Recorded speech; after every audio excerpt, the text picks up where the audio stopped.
Hi everyone, this is Daniel Tekanoff. I'm an attorney and self-published author in Fresno County, California. I'm going to present to you how the framers rushed the Article 5 Convention Clause at the end of the Constitutional Convention. As we begin this study, which focuses on the preparation of the Article 5 Constitutional Amendment Clause at the 1787 Constitutional Convention, keep in mind that the framers came up with a strategy to get approval of the new Constitution. They made a promise in the state ratification conventions, generally speaking, that they would obtain a Bill of Rights to protect individual and minority rights.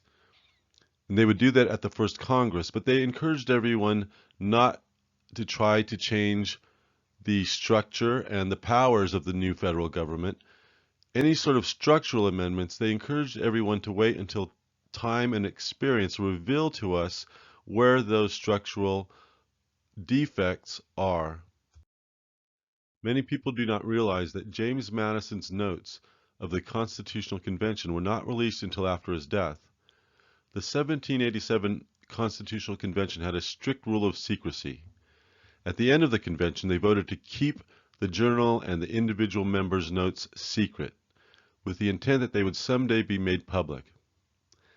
When we review the record, it appears very clearly that James Madison hid the defect in the Article 5 Convention Clause by refusing to make his notes public until after his death. The records of the Journal of the Constitutional Convention were given to George Washington at the end of the convention. He deposited them in 1796 with the Department of State, and there they stayed until in 1818 Congress ordered them to be made public and then printed. President James Monroe asked Secretary of State John Quincy Adams to head the project. Adams found the records disorganized, but was able to collate them by date. The last page contained the entire record of the last 2 workdays, some 12 to 14 hours of work, all crossed out except for 5 lines. This is clear evidence the delegates were rushing at the end of the Constitutional Convention, to the point that the Secretary could not keep up. Let's look at the evidence. Here is the passage out of Volume 1 of Eliot's Debates, page 123. The volume containing the Journal of the Convention was in an incomplete state. The Journal of Friday, September 14, and a commencement of that of Saturday, September 15, filled 3/4 of the 153rd page, then terminated abruptly and were, with the exception of 5 lines, crossed out with a pen. President Madison, to whom application for that purpose was made, has furnished, from his own minutes, the means of completing the journal as now published. In the process of helping Adams, Madison would have reviewed not only his notes from September 14 and 15 of 1787, but he would have gone back a few days and clearly have seen the controversial September 10, September 87, and that would have caused him to think more about whether he should release his notes in public. In the process of helping Adams, Madison would have refreshed his memory of George Mason's warnings to the Constitutional Convention about a corrupt government preventing amendments. That would have been found right there on September 15 of 1787. He also would have remembered the beginning of the convention, where the need to have the ability to amend the government without the government having an ability to get in the way was actually stated by George Mason on the record first, after there was a challenge for the need for that. Madison ended up providing Adams only with the information about the motions and votes, so that Adams could make his journal complete. However, Madison kept secret his own warnings as well as George Mason's warnings. Madison would have helped Adams in the 1818 to 1819 range. Just a couple years later, we find in Volume 3 of Farron's Records a letter from Madison saying he thinks it's still an early season. In other words, he thought it was still a danger to release his notes, and he planned to release them and publish them after his death. When you consider the history of the fight for the Bill of Rights in Congress to avoid a second general convention, Madison must have focused on his warnings, George Mason's warnings, read the Article 5 Convention Clause again, understood that there was a major problem there, and he chose to cover it up. Madison died in 1836. He was the last surviving delegate from the 1787 Constitutional Convention. His manuscripts were purchased by Congress in 1840 and finally published. In 1845, they were published again as Volume 5 of Eliot's Debates, and in 1911, Madison's notes formed the main part of Farren's records. Now we're going to go through Farren's records, and we're going to pull the dates and the parts from those dates that discuss the preparation of what eventually became the Article 5 Convention Clause. May 29 is the date that the convention really started doing business, and on that day, Edmund Randolph, the governor of Virginia, presented 15 resolutions.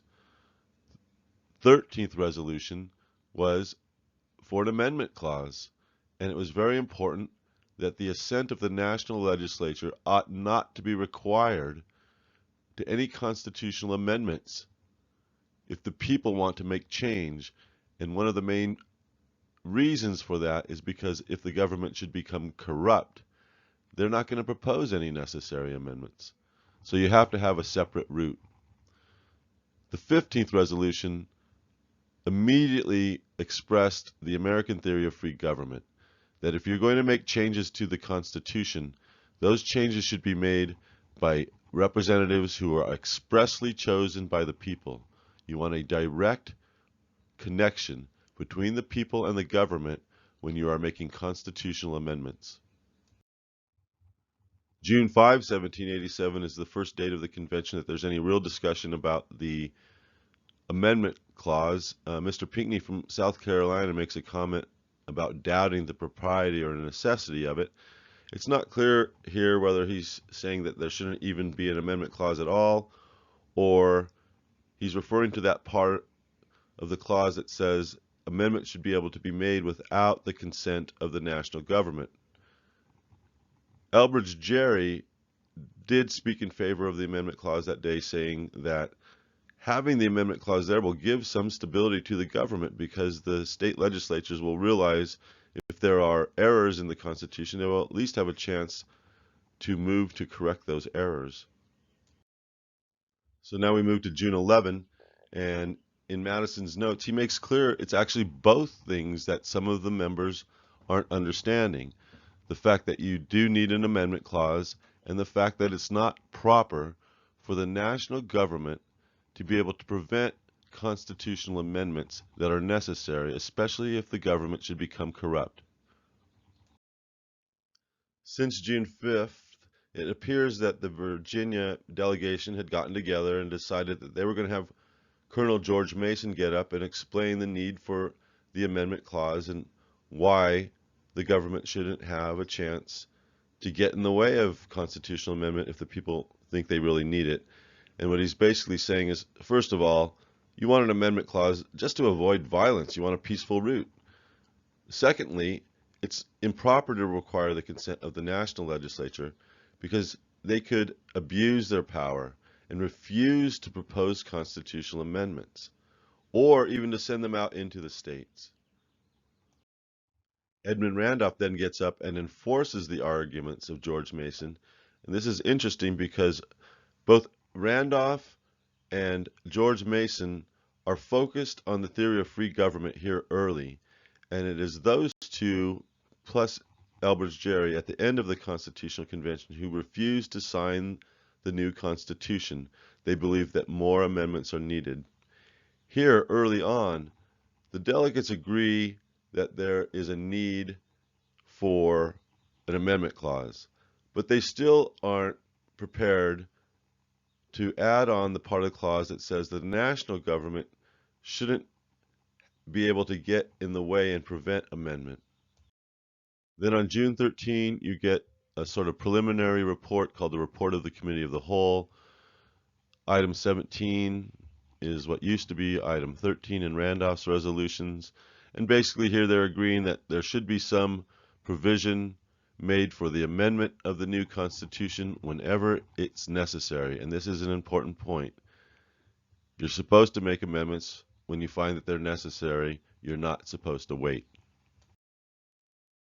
From June 13 to July 23, there's really no discussion about the amendment clause at all. On July 23, the delegate body is ready to send all of their work into a committee of detail to prepare a first draft of the Constitution. And here, basically, the earlier resolution is just coming through as they're getting ready to send it into the committee. The language at this point is simply that provision ought to be made for amendment of the Constitution whenever it shall seem necessary. Farron's records contain the various versions of the Committee of Detail report as they're going through and revising the clauses and improving them. And what we see is initially they talk about alterations may be affected in the new Constitution on application of 2/3 of the state legislatures. And that would be to call a convention to revise the Constitution. The second change, you see they're using the language coming out of the convention itself that the Constitution ought to be amended whenever such amendment shall become necessary, and on the application of legislatures of 2/3 of the states, the U.S. Congress would call a convention for that purpose. And that is, in fact, the core of what our current Article 5 Convention Clause says. The Committee of Detail report comes out on August 6, 1787, and the amendment clause reads, on the application of the legislatures of 2/3 of the states in the Union for an amendment of this Constitution, the legislature of the United States shall call a convention for that purpose. At this point, the word amendment is singular. It will change later. Here we are moving up to August 30. We're just maybe about 2.5 weeks from the end of the Constitutional Convention. They really haven't looked at the amendment clause at all since August 6. It's taken up on August 30, and Gouverneur Morris simply makes a comment that maybe the U.S. Congress should be able to call a convention too. That is not what was agreed to. That was simply a suggestion. Then on September 5, we see an entry that is not included in the clause-by-clause index in Farron's records. And so it's something you have to pick up on your own. And a lot of scholars miss it. But on that date, Elbridge Gerry gives notice to the delegate body that he wants to move to reconsider the articles relating to amendment and ratification. So here we are now on September 10. We're 1 week away from the end of the convention. The Committee of Style and Arrangement is meeting, and the standing rules are that the convention itself does not meet while committees are meeting, or committees do not meet while the convention body is meeting. And so what must have happened is that the Committee of Style and Arrangement came to a point where they realized they needed the convention body to come back and give them some further instructions on how to handle the amendment clause and the ratification clause. And so everybody isn't there, and they do business, and actually September 10 is the day that they spend the most time on the amendment article, and that creates some real tension near the end of the convention. So here, Elbridge Gerry is standing up and saying, look, there's a supremacy clause in the Constitution that makes it paramount to the state constitutions. So this amendment clause opens up the possibility that 2/3 of the states could just subvert a state constitution. And he wanted to challenge that. Then here, Alexander Hamilton gets up and he gives, I think, one of his most important speeches through the Constitutional Convention. And he states that he has a different view from Mr. Gerry, that in fact the real danger is that the Union might be taken down if the amendment clause isn't properly phrased. Hamilton goes on to say that an easier mode for introducing amendments should be placed in the new Constitution, and he's referring to the fact that little old Rhode Island was able to prevent amendments to the Articles of Union because the clause in the early Articles of Confederation required unanimous consent to any amendments. And so that actually ends up acting as a kind of tyranny by Rhode Island at that time. And here is really the biggest point, that the state legislatures are not going to apply for constitutional amendment except with a view to increase their own powers. And that, in fact, has now been proven by what has been going on in the state legislatures with the Convention of States resolution, because that resolution seeks to shield the state legislatures from losing any powers, and the state legislatures don't have the power to limit the People's National Convention in that manner. This passage by Hamilton is very interesting. Here he's saying, look, the National Congress is going to be the first to see the need for amendments, so why don't you give the Congress a power to call a constitutional convention as well? And he's also saying, look, there's no danger because the people would finally decide in the case. At this point, he is assuming that constitutional amendments are going to go out into the states to be ratified by conventions of the people, directly elected by the people for the special purpose of constitutional amendment. Then James Madison gets up and he remarks that the current language, call a convention for the purpose, was vague, and so you really probably should rewrite the article to make it more clear. And here is Madison's first warning about not having clear enough rules in the Constitutional Convention Clause. He's asking, how was a convention to be formed? By what rule decide? What the force of its acts?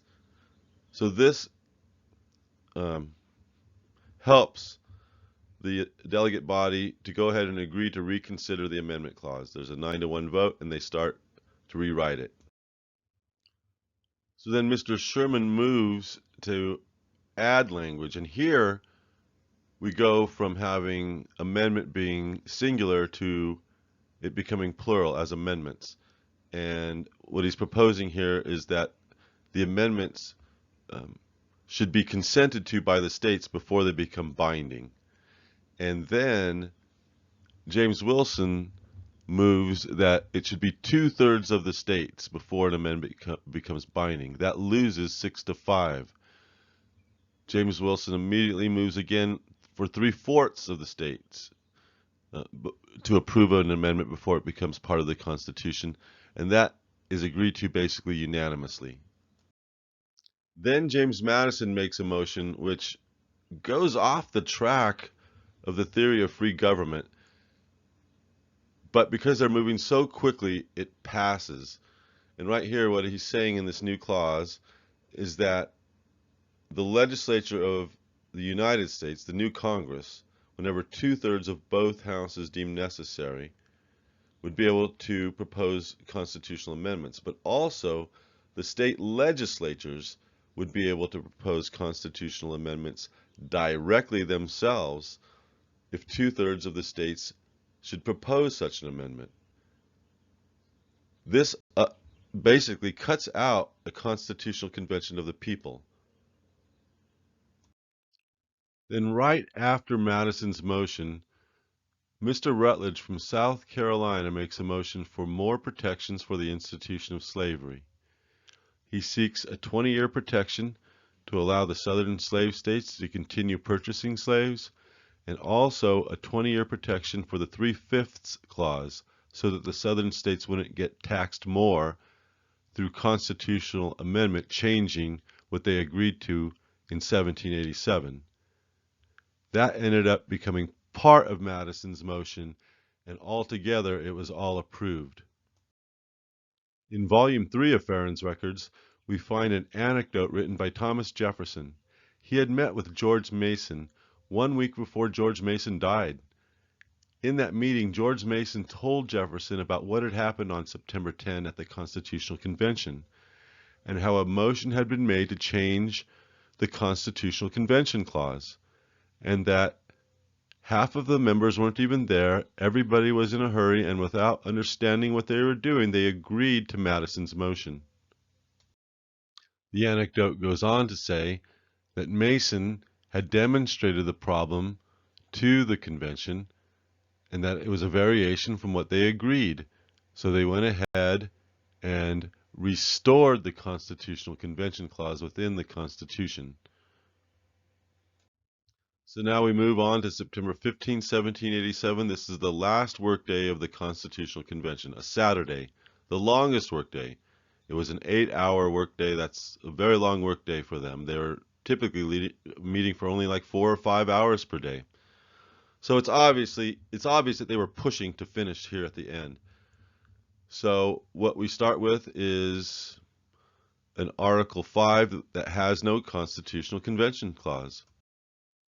Here, Mr. Sherman is expressing his fear that the states themselves may be abolished or their equality in the Senate changed, and he is asking that the amendment clause should prevent any changes to equality in the Senate or to the state's ability to govern their own internal police. Now here is George Mason's second big warning. This is the very end of the convention, literally the last hour of work, and George Mason is stating that as the proposing of amendments in both modes depends on Congress, that the people would not get proper amendments if the government should become oppressive. Therefore, the amendment clause itself must be thought through to make sure you don't have that kind of a problem. Gouverneur Morris and Elbridge Gerry then move to restore the Constitutional Convention clause within Article 5 and to take away from the state legislatures any power to directly hold the power to propose constitutional amendments in the national system. Madison initially responds to Mason's comment about Congress being able to prevent constitutional amendment, and Madison is saying, look, if the states want to call for a constitutional convention, Congress has no power to get in the way or stop it. It would be bound to do it. It's a ministerial duty. Going on, he has no problem with having a constitutional convention, except that you need to set forth some of the rules, like the form and the quorum, etc., so that the convention could at least get started. He doesn't say that here. However, he's making this warning to the body. The point of Mason and others is well taken.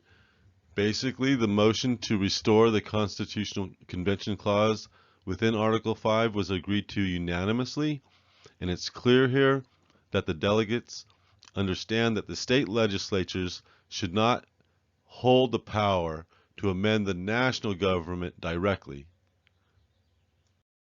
Then you get sort of a wild flurry of motions that lose. Mr. Sherman makes a formal motion that no state shall be affected in its internal police or be deprived of the one state, one vote rule in the Senate without its consent.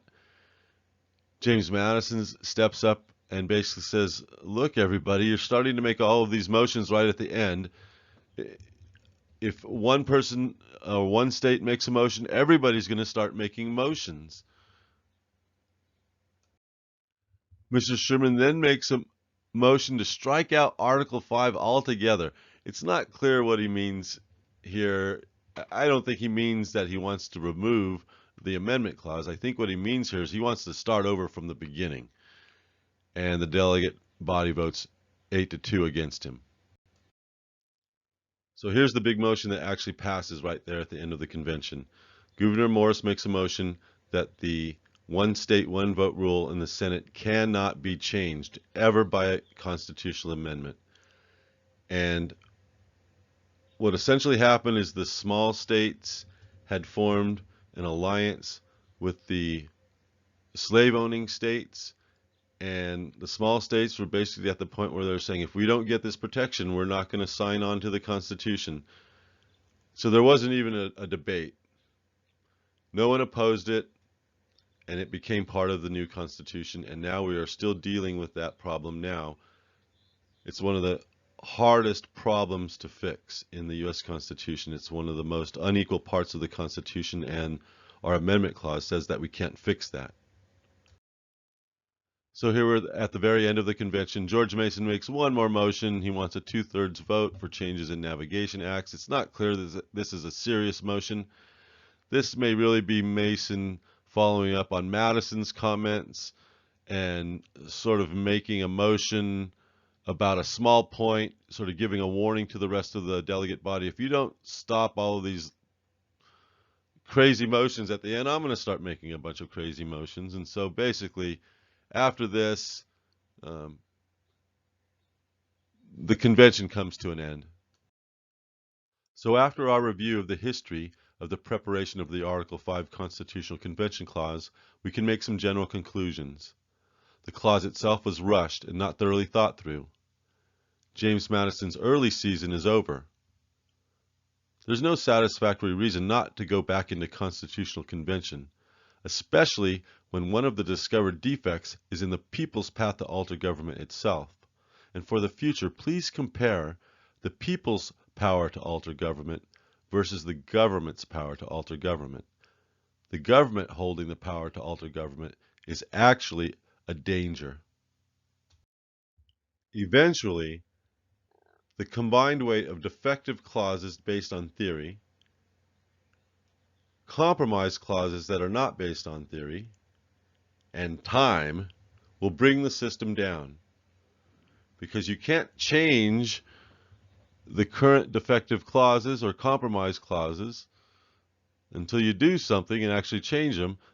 The only factor that you can change at this point is time, meaning that the way to support the U.S. Constitution and the Union is to cut off the passage of time by preparing and calling for the only provided peaceful remedy, the Article 5 Convention of the People. For those of you who want to read the original record itself, here are the page citations to Farron's records. If you are a teacher, this would be a good research exercise for students. It will teach them how to check accuracy of statements by going to original documents themselves. It is a skill that they can carry with them for life. If you are supportive of the Article 5 Convention of the People, or if you just want to learn more, please get a copy of my book. It'll save you much time in your studies.